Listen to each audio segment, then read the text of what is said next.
ये कहानी है अनीता डेक की, जो 1953 में बूमर्सविल के एक छोटे से शहर में रहती थीं।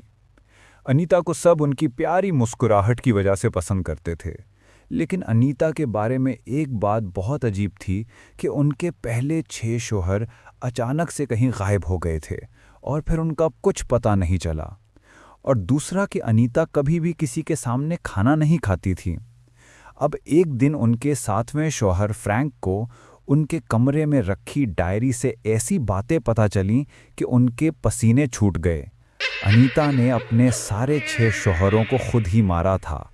उन्हें मारने के बाद वो उनके जिस्म के हिस्सों को काट के खाना बनाती और मेहमानों को खिला देती। यही सब पढ़ते पढ़ते घर की घंटी बजी। जब दरवाज़ा खुला तो अनीता के बुलाए हुए कुछ मेहमान अंदर आए। अब फ्रैंक उन सब के साथ टेबल पर बैठ तो गया, पर वो बहुत डरा हुआ था। तभी अनीता उसके कान के पास आई और बोला कि डार्लिंग, फिक्र मत करो, बिल्कुल दर्द नहीं होगा। ये बात सुन के फ्रैंक जैसे बौखला गया। उसने बाथरूम का बहाना बनाया और उस कमरे से बाहर आया। अनीता भी उसके पीछे गई, लेकिन वो किसी तरह अनीता से बचकर घर से भाग गया। अब वहाँ से निकलकर वो सीधा पुलिस स्टेशन गया और जो हुआ सब बताया। पुलिस फौरन अनीता के घर गई, लेकिन हैरानी से वहाँ कोई नहीं था।